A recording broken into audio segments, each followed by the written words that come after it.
it is bizarrely, really bizarrely comforting to open up your wardrobe and find clothes you haven't worn in years and they're still in fabulous condition. So, what we've been doing this week is in our effort to declutter.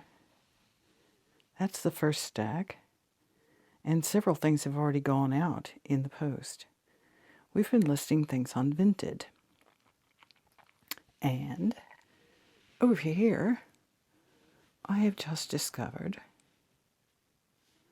boxes of silk scarves, raw silk scarves, all sorts of lovely things. More cashmere. That was a nice surprise. More cardigans. More cashmere with dressy brooches still attached. More cashmere. More cashmere. Some of this cashmere is 20 and 30 years old. And because I took the time all those years ago to clean them, make sure they had a bag of lavender, crushed lavender. Actually, if we go back 31 years ago, Mark made lavender sachets. And that was when we lived in England. And we went to the Heacham lavender fields in Norfolk. And we bought a bag that you could scoop out. So then Mark hand sewed some little bags of lavender. Those have traveled with us everywhere in the world for all these decades. And what happens is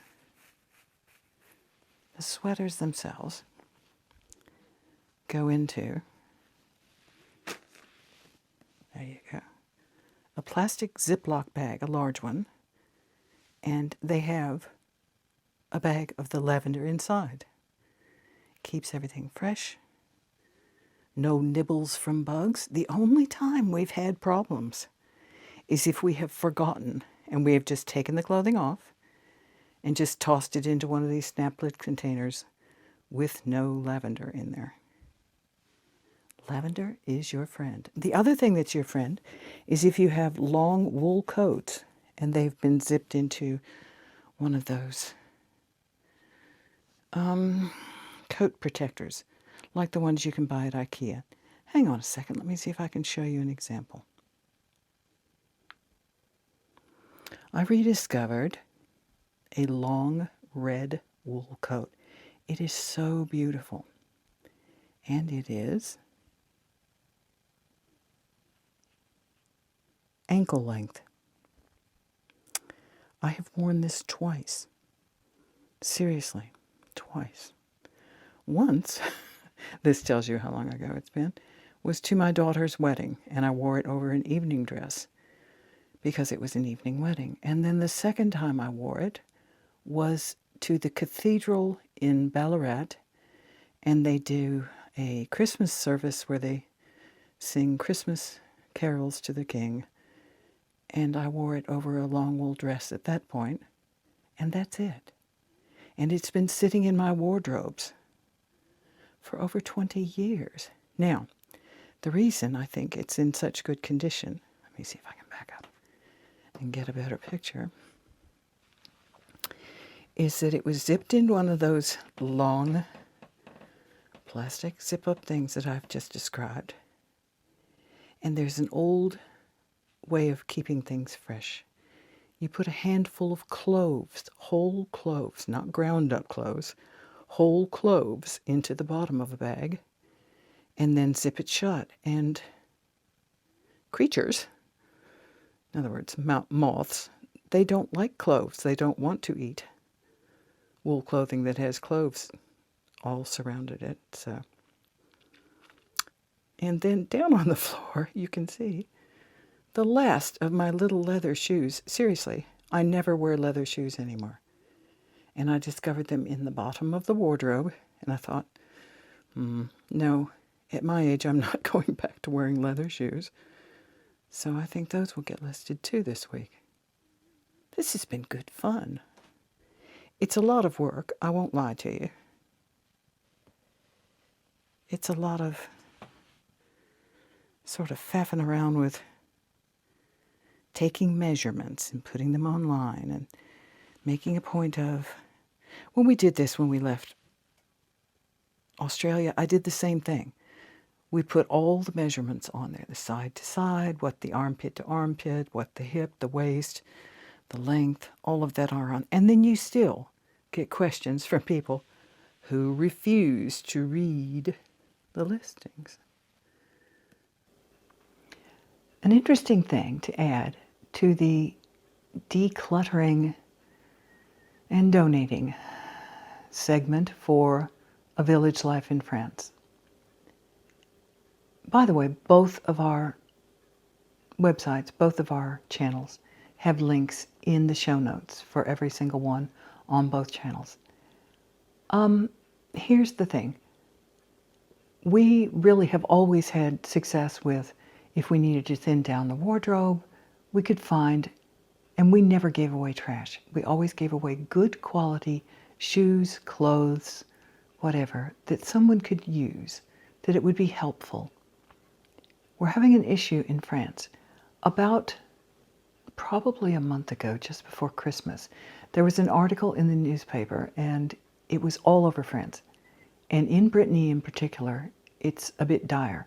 If you want to try and donate perfectly good clothes that are wool, tweed, 100% cotton, linen, whatever, you can't get the local charities to accept them. They will just turn you away at the door and say, no, I'm sorry. No, madame, no. And this is because they do not have the capacity to accept things anymore due to, and we're not going to get political about this, fast fashion. They get so much junk that comes in that's from places like Temu and Shine, and they can't cope with it. They're just overwhelmed with the amount of fast fashion they have, mixed into perfectly good shoes, perfectly good clothes, perfectly good overcoats and hats and gloves. They're overwhelmed. There's a big center outside of Rennes, which is a good-sized town, a good-sized small city, actually. And they have one of those places where it's a huge warehouse, and they have conveyor belts that go through. They put the items on there, and people stand on both sides of it, and they pluck off what's worth keeping. They have such a backlog right now, and they can't afford to pay people to keep picking out trash. And that's what it is. It's trash. It's made of fabrics that don't compost. They can't be recycled into something else. So you're stuck with it.